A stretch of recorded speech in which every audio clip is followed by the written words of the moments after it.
Hello, everyone, and welcome to today's webinar on Are HS Codes Your Weak Spot? Today, we are going to discuss HS codes and how they are crucial for getting the post-purchase stage of any retail sale right. We know that efficiency and cost saving is more of a priority for retailers in 2023, and classifying your items correctly will play an important part in this.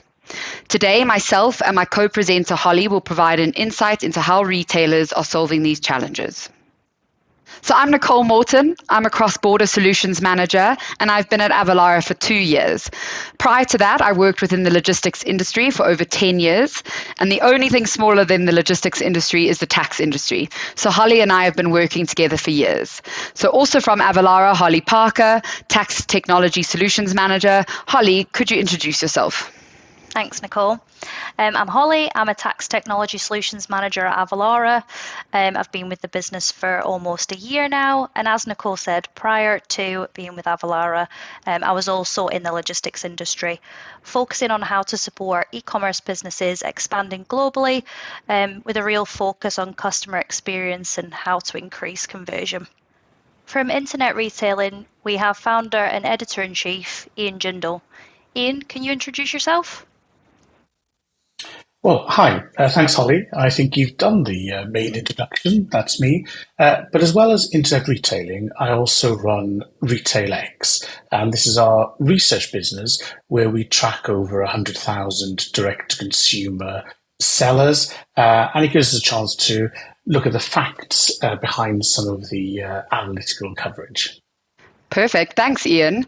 So to start with, Ian, would you be able to give us a snapshot of the current trading environment and what you're seeing from conversations with merchants at internet retailing?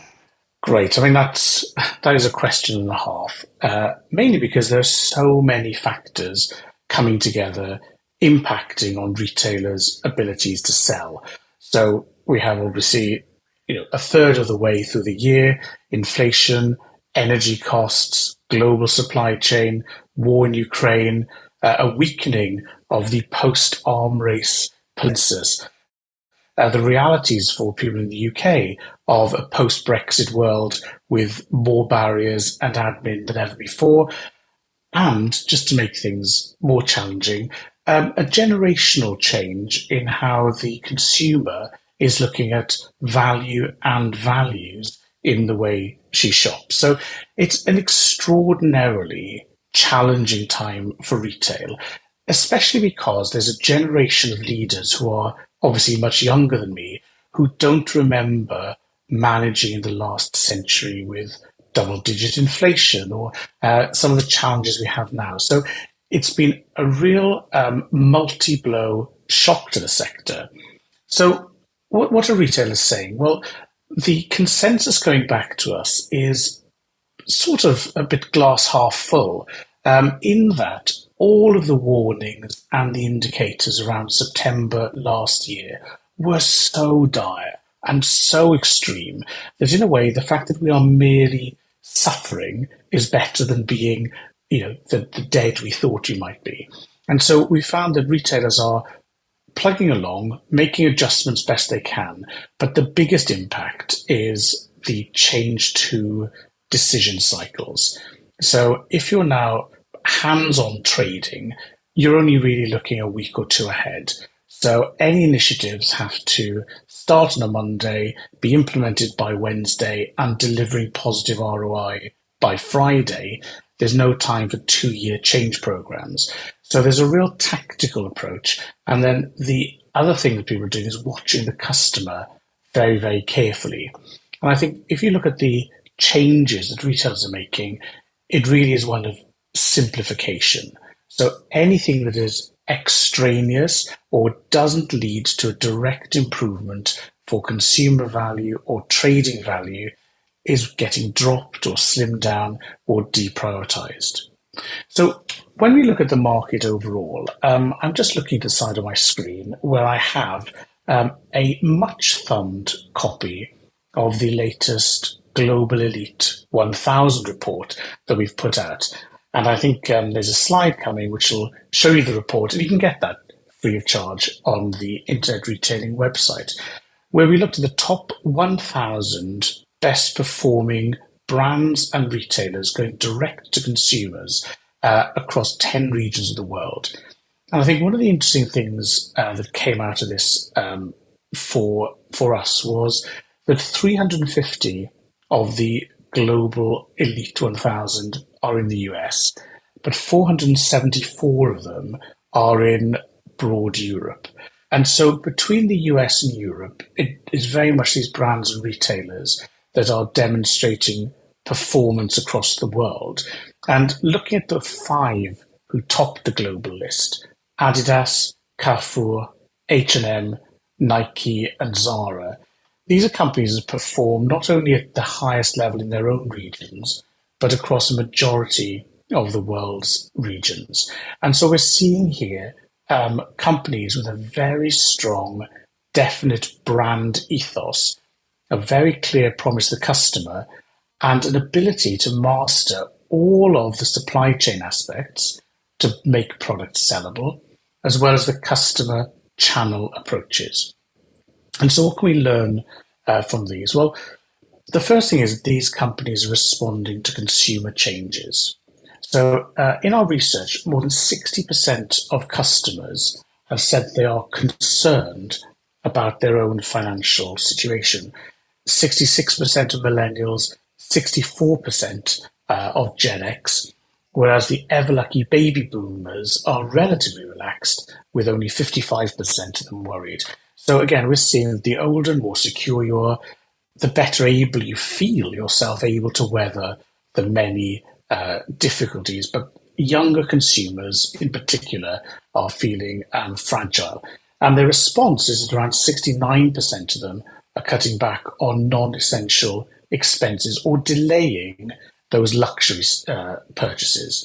And 67% of them are looking to retailers to reduce their prices. And so we have a deflationary pressure from customer expectations and a delaying pressure. And in the face of this, the retailers are having to manage costs because for them, the cost of supply, cost of goods sold are increasing. We can see, for example, in one of our global electricals retailers, Samsung, their operating profit last year dropped 69% to an 8-year low, but yet the sales only declined by 9%. So if you take out a 12% inflationary uplift, we're seeing around a fifth to a third reduction in sales, but an incredibly multiplied effect on the bottom line. So what are they doing? The customer wants discounts. The customer wants to put off paying for things that are expensive. But Samsung isn't following a discount approach. Rather, the focus is upon premium products, chasing the more affluent customer, and building up their partnerships with channel partners. So taking this opportunity of pressure to really consolidate the good things, the sustainable and defensible things about their path to the consumer.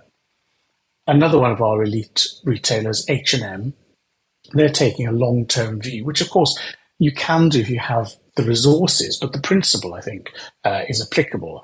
And so even though costs have gone up significantly, their CEO, Helena Helmerson, is saying that she's chosen not to put up prices, but to maintain prices, therefore, quote, choosing to strengthen our market position further. And so this is an important thing where if you can stay the course with your customer and offer them value, then you have a chance that when the rebound or recovery comes, you can then accelerate. And we see this in the food and grocery sector, where there's a real fight to manage margins and supply chain while giving staff pay rises, being fair to farmers, but making food affordable to your customers. It is these, if you like, tests of character that are going to determine who the winners are in the reinflationary period after these challenges. And I think if I wanted to summarize the mood, I would say that Nike's vice president and CFO, Matthew Friend, has given us a good lead on this. He said that Nike remains, quote, focused on what you can control. And so there is a point that says there's no benefit to worrying about all of the ills in the world, but just focus on what you can manage to do. And similarly, we have companies like Uniqlo that even though they see this downturn at the moment, they're using the time to build out their international footprint and expand into new markets. Again, the benefit of having cash, resources, and working capital, but it's interesting that the choice of use is to invest rather than to discount and buy sales in the short term. And so as we have Uniqlo, the fast retailing group, moving towards being, in their words, the global number one brand, it's, if you like, their playbook is instructive for all of us, which is focus on consumer-oriented products. So make that connection with the customer. Accelerate your global store openings. Now, this may be physical stores, it may be marketplaces, it may be digitally into new countries. They're also talking about honing the purchasing experience of the customer, especially fusing bricks and mortar and e-com. And they're doing this while paying attention to environmental and social concerns chiming with the consumer. And so that's a very brief summary of an enormous amount of work, but just trying to extract the mindset for these incredibly successful retailers and brands. And fundamentally, it is coming down to keeping on nerve, a close management of the things you can control. And as you prioritizing that connection with the customer. And if you have the resources, avoiding short-term discounting because you need to position yourself ready for that growth. So a reminder, the tiniest snapshot of a report that's filled with case studies, statistics, global comparatives, and so on. So I'd recommend you get a copy of that and then let me know if you disagree or have other thoughts coming from it. Wow, thank you, Ian. There were a lot of incredible insights there. I'm sure our listeners are dying to get hold of that report because, if that's just a tiny snapshot, I can't wait to read, the full report and see what else is in there. So, Holly, can you tell us a bit about what you have picked up from your daily conversations with merchants and partners regarding the current climate and how it's impacting cross-border trade? What are the common challenges businesses are running into? I'd say similarly to what's been discussed already, retailers are having challenges with the current climate and it is a concern. But most of the conversations I've been having day to day have been around how that can be stabilised by looking for growth in other markets. So a real focus around globalisation. Overcoming these challenges and getting the post-purchase experience right can really help retailers be successful in the current climate. And there's been a massive focus around transparency. So having accurate import duties and taxes calculated at the checkout or included in the product cost can really remove that massive barrier of unknown costs. So a lot of conversations around shipping DDP to increase conversion. So yes, thank you, Holly. I have also noticed a lot of those insights, and especially, shipping delivered duties paid as being, key to increasing that conversion. Alongside that, it's really understanding, how do you get to that calculation and that duty calculation? And this is completed by using an HS code. Now, an HS code is a harmonized systems code that customs use to ultimately decide and assign what duty needs to be charged when inputting those goods into, their country. 98% of goods that are shipped internationally utilize an HS code. So just to go in a little bit more detail on this, the first 6 digits of an HS code are universally recognized, and that I think, a lot of merchants are aware of. And when we talk HS code, they'll automatically think of the first 6 digits. However, what many businesses are not aware of is that the full HS code can be anywhere from 8 to 12 digits in length, and it actually differs by the destination country. So as you will see, depending on where you ship to, the last digits change, even though the first 6 remain the same. And that is where that destination will assign their duty percentage. And it really is all about protecting their own market. And protecting what is coming in. If a country specializes in producing leather goods, they are going to have high duties on leather goods coming into their country because they want to protect their own market. So hence why that full HS code is so important. And really, by accurately classifying your products to the markets you fulfill, you will definitely improve the accuracy of your duty invoices. And really, it'll allow you to, forecast these costs as a business a lot more accurately. I've noticed the same thing, definitely with the customers that I'm speaking to. They're very familiar with domestic HS codes in their own country, but not maybe aware of the destination-specific codes. When you've explained that, what kind of benefits have customers noticed when they're now aware of those changes? Yeah, sure. Well, I think it really is understanding, when you're looking at the benefits, it's really understanding why, the HS code is so important. Now, I do have a great example of this, a high-end, UK homeware brand that was selling, to over 60 countries worldwide. They were facing a whole lot of problems because their order value was relatively high.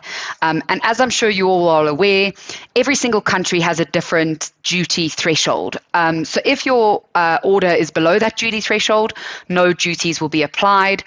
Some examples of this: Europe's duty threshold is 150 euros, the US, 800 US dollars. Some countries like Switzerland, 5 Swiss francs. So, it's a lot less.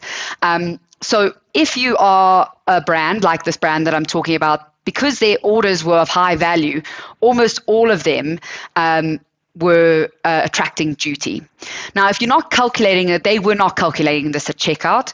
And what that did is it created a negative experience for customers who weren't expecting that duty bill upon delivery.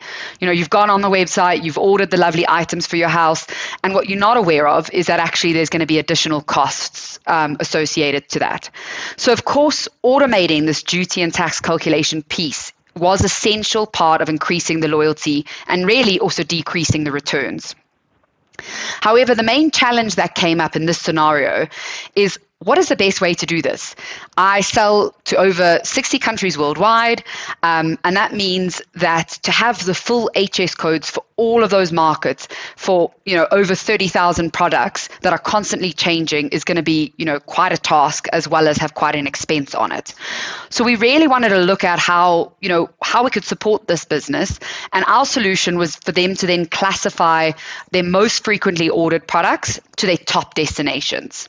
And then they use our duty estimator for the markets where they didn't have an HS code on file. So what we did is we then set up what we call a post-order pre-ship classification model, so that once the product was picked and packed in their warehouse, this meant that when the order was ready to leave, a full HS code was on the customs documentation, ensuring a smooth customs clearance process. So I think really the point of that is that there isn't a one-fit-all for every single merchant. There can be slight differences that we need to make or that are really going to work for you. And that really can be done by us looking at, where you ship to, the value of your products, and making sure that, you have the best solution in play to ensure that customer experience. So you have the HS code. What's next? Alongside the HS code, there's another few things a retailer needs to think about. So looking at the benefits of the DDP model, as Nicole previously mentioned with her experience direct with a customer, absolutely we see massive benefits when retailers over the de minimis value offer a DDP model, not only initial conversion at the actual checkout itself, but also obviously with return custom, as they've had a positive experience come delivery, not being charged additional fees that they weren't expecting. You're probably thinking that sounds great. We've talked about a DDP model, but how does that all work? How would that fit in? So I'll hand over to Nicole to talk a little bit more about the technology. Perfect. Thank you, Holly. That was definitely the question that was coming to my mind too. As you said, DDP model, how to classify your products correctly. And, the great news is that there is technology that is available to help merchants navigate HS codes and the other aspects that were mentioned by Holly on the post-purchase experience. Now, to talk about some of them, so with automation being key, Many customers find a black box provider can be an attractive solution, but it can become quite difficult when they want to migrate away. So when we're looking at a black box, it ultimately is a business that can, control a business's global expansion. They own the checkout, they own the payment providers, the logistics contracts, etc. So it really allows a business to plug in and have a lot of that taken care of. And this is really why it is appealing for many that don't know where to start. However, it can be limiting and expensive to maintain as a business grows. So here at Avalara, we deal with a number of retailers who fit exactly into this category. And the beauty of our offering is that it's future-proof, giving you a full suite of solutions for cross-border compliance. But at the same time, we are modular and transactional. And that means that you can use what you need when you need it for a fraction of the cost. From our experience, many UK and EU businesses, some of their largest markets tend to be the likes of the US, Canada, Australia, etc. Really English-speaking countries where payment options and language capability isn't essential. Therefore, in the case of using a black box provider, this is very costly and for less value. So it's good to know there are a range of options out there, and I would just do your research, to see what really is going to fit you, not just for the now, but in the long run. So I think, there have been some great insights today from Ian, Holly, and hopefully myself as well. But to summarize and wrap up, I would say, consistency is key. Consistency in the experience that you are giving your customer. And just something, that I thought of is, think about going and doing your grocery shopping. And you actually don't know what the cost of anything really is. And it's only when you get to the till and everything's rung up that then you know the final cost. What experience is that if coming towards the end of the month on a budget, that isn't a great customer experience. But if the shop next door was completely transparent in the aisles of exactly what everything cost, and there was going to be no hidden charges when you got to, the checkout, would you not go and shop with them? So I think, that's just some food for thought. I'll hand over to Holly for her summary. Thank you, Nicole. I would absolutely agree. 100%, you need to be transparent and consistent. And if you're putting in the energy to have the transparency, an accurate calculation at the checkout, you need to follow that through in terms of having the automation and the right tech stack to support that growth worldwide. So I'd say automation is going to be another real key for supporting the international growth. Great. Thank you, so much for that summary, Holly. I think, ultimately, hopefully you did find this webinar useful and interesting. We can support you, with a lot of what we mentioned in this webinar today. So we do have a range of HS classification products that range from, an in-house allowing you to manage your classification yourself, or a completely outsourced classification product. So again, it's really going to come down to what suits you. Alongside, the classification side of things, it is having, how do you get that, DDP, that ability to calculate, duties at checkout. And we have a software, Avatax. It integrates with a range of leading e-commerce platforms, as well as ERPs, accounting softwares, etc. But this will allow you to, integrate, and the ability to have that accurate calculation at checkout, giving your customer that consistency and transparency that we've, discussed here today. So, that's sort of showing up now. You have Holly and my details. If you do have any other questions, please feel free to reach out. And thanks, Ian, for your time today. Do you have anything else to add? Not at all. It's been a fantastic conversation. So thank you for that. A pleasure to join you. And a final plug, do make sure you get your hands on the Global Elite Report for 23. Thank you very much for joining us today. Goodbye. Thank you. Goodbye.